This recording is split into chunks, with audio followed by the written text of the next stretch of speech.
Railway Koduru రాజకీయాల్లో Janasena MLA అరవ శ్రీధర్ ఒక Panchayati Raj junior assistant మధ్య వివాదం ముదురుతోంది.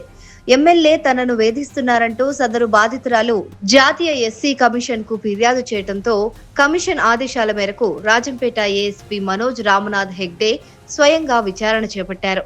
శుక్రవారం పిటిషనర్ గా ఏఎస్పీ ఎదుట హాజరైన ఆ యువతి ఎమ్మెల్యే పైన తన వద్ద ఉన్న ఆధారాలను సమర్పించి వాంగ్మూలం అందించారు.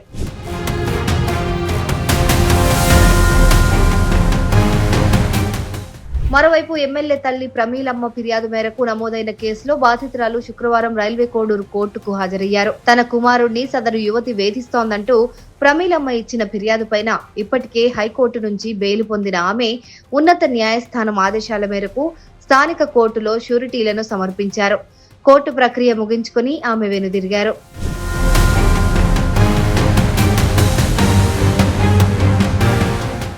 అయితే హైకోర్టు నిబంధనల ప్రకారం ఆమె ప్రతి శనివారం స్థానిక పోలీస్ స్టేషన్ లో హాజరు కావాల్సి ఉంది. ఈ నేపథ్యంలో శనివారం రైల్వే కోడూరు పోలీస్ స్టేషన్ లో సదరు యువతి హాజరై సంతకం చేయనున్నారు.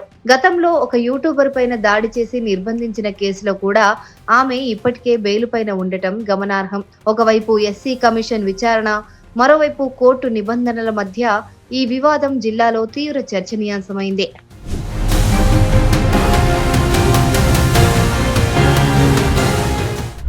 ఎస్సీ కమిషన్లో మేము అప్పుడు వేసాము కంప్లైంట్. సో నేషనల్ ఎస్సీ కమిషన్లో పిటిషన్ ఫైల్ చేయడం జరిగింది ఈ విషయం మీద.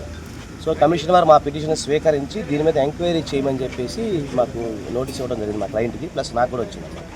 సో ఈరోజు ఇక్కడ ఆనరబుల్ ఏఎస్పీ గారి దగ్గరికి వచ్చాము. ఇప్పుడు మా యొక్క వాదనలు ఏవైతున్నాయో, మా దగ్గర ఎవిడెన్స్ ఏవైతున్నాయో అవన్నీ కూడా మేము ఇప్పుడు సమర్పించి ఆ సార్ ఏం అడుగుతారో అవన్నీ కూడా ఇచ్చి దీన్ని ముందుకు తీసుకెళ్తాము కేసు. నేను మళ్ళీ చెప్తున్నా, ఆజాద్ న్యాయం కోసం పోరాడతాడు. అది మీ అందరికి కూడా తెలుసు. ఎన్నో రూమర్స్ వచ్చినాయి, అన్నిటి కూడా చెక్ పెట్టి మళ్ళీ చెప్తున్నాను, భవిష్యత్తులో న్యాయ పోరాటం అయితే ఆగదు.